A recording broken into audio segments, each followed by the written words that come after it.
we know that the person sitting itikaf, for instance, cannot even go out with the funeral, and that is a meritorious deed, but that is forbidden, or to go out to ask of someone's health who is sick, that is forbidden as well.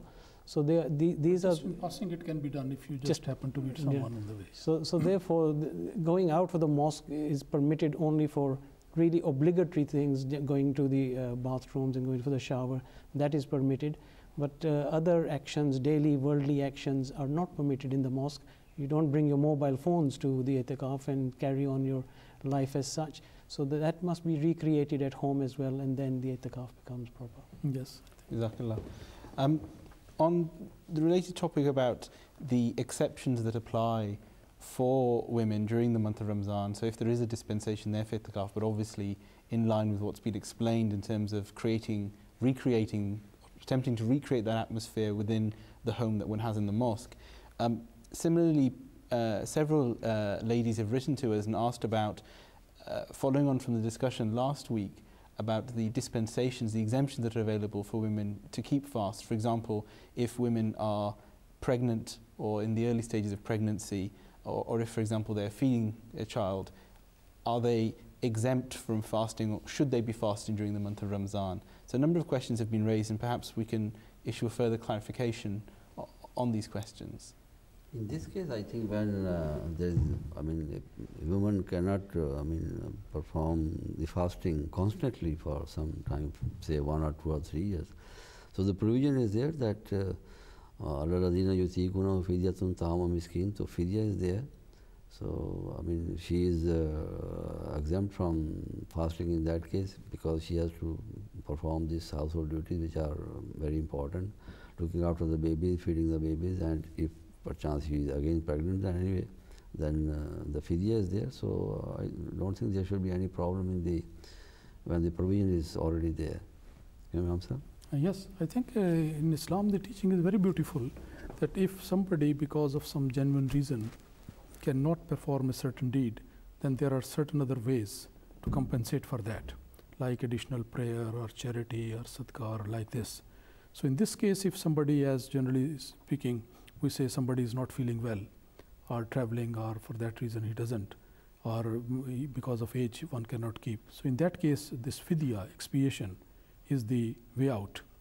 So although this pregnancy is not a disease, but it has been put into the same category where it makes it very difficult practically, medically also not fit and advisable, that pregnant women, they should be observing fast. So in that case, they are exempt from that, and they can pay fidya. And after that, again, when the feeding begins, then it takes again a time. Now, normally what happens is that after that, after the pregnancy of 9 months and the feeding of a few months, then hardly there is any time. And normally what happens is that again there is a second pregnancy. So it goes in a cycle for a number of years. So it is not possible for ladies to offer that fasting which they might have missed. So if the fidya has been paid, and that should be paid definitely, that should suffice. But if they can later on, when this continuous pregnancy is not there and they can feel, so whatever they can possibly do, they should do it.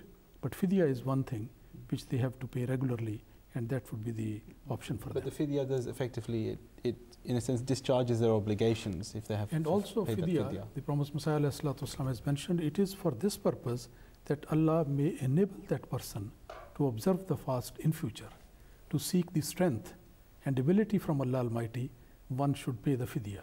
It should not be paid in this sense that, well, I have paid the fidya and that's good, I'm completely absolved from that. But the intention of the fidya should be that one should pray and give it with this prayer to Allah Almighty, that this I am giving because I am unable to fast, but I also pray that please enable me to observe the fast as required if possible, and if that is possible, then I am fully committed that I will observe the fast in future. And one further question that we also received was that those women who miss fast because of the part of the monthly cycle, yes. Is there a requirement on them to then complete those fasts following Ramzan?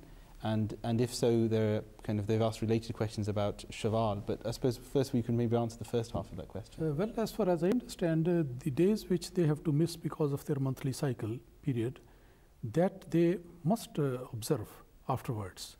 But we should remember the wording used in the Holy Quran in fi ayyamin ukhar. That is what Allah Almighty has mentioned, that because of any reason, maybe sickness or journey, if some people are unable to observe the fast, then they should fast for the equal number of days in other days. Yes. So it means that not only immediately they should be, but any time before the next Ramzan they have to. So whichever is possible, Shawwal maybe or the following months, whenever is possible, that would stand as a debt on their head, and they will have to pay that. These are temporary exemptions. Yes. They are only exemptions while that condition exists. Yes. And if that exists in the month of Ramadan, then that exemption or condition is removed after the month of Ramadan, then those days will have to be completed. As Imam Sahib has also mentioned regarding fidya, and Hazrat Masih Maud has made this clear, that the fidya is that the person is unable to fast in the month of Ramadan, and therefore he gives that. And if the condition is removed after the month of fasting has finished, then those number of missed days have to be completed. Although you still have given fidya, then it is still better that you complete those fasts as well. Jazakallah. Obviously, we're having a number of topical questions raised. If you would like to participate in this program and raise your questions, just by way of reminder, you can either email us or fax us. The email address to send your questions to is faithmatters@mta.tv, or if you prefer to fax, the number is +44 208 687 8037. Returning to the topic, Mirza Nasir Sahib, that you touched upon earlier, and that is obviously of greatest significance during these last months, and that is Laylatul Qadr, the night of decrees. It's mentioned in the Holy Quran. And it's mentioned in a number of hadiths about this night. One in particular in Bukhari, it is mentioned that the Holy Prophet ﷺ advised the believers to search for the night of Qadr in the odd nights of the last 10 days of Ramadan. And obviously there are similarly other hadiths which refer to the sighting of or finding this night in the last 7 days or in the last 10 days generally. Perhaps you could explain a bit further about the significance of this night. Well, this Laylatul Qadr, or Night of the Destiny, which has been mentioned in the Holy Quran, has so many connotations.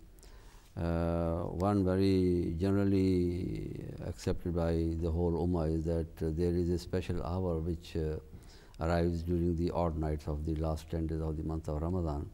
And if a person is perchance praying at that particular hour, whatever the prayer he is submitting to God or whatever the supplication he is making to God, his supplication is accepted, whatever he is asking for. So that's the general, view of the Muslims. So for that matter, they make special efforts during the last 10 days. But again, sort of some misunderstanding or due to some other reasons, this has become the practice of most of the Muslims, that they think that this particular night arrives on the 27th of the month of Ramadan. It might have taken place in some cases, but it is not the purpose of the Holy Prophet ﷺ that we should depend only on one night and we should forget all the other nights. So that's why most of the Muslims, I think maybe all of the Muslims, they keep awake the whole night on the 27th and they forget all the rest of the nights.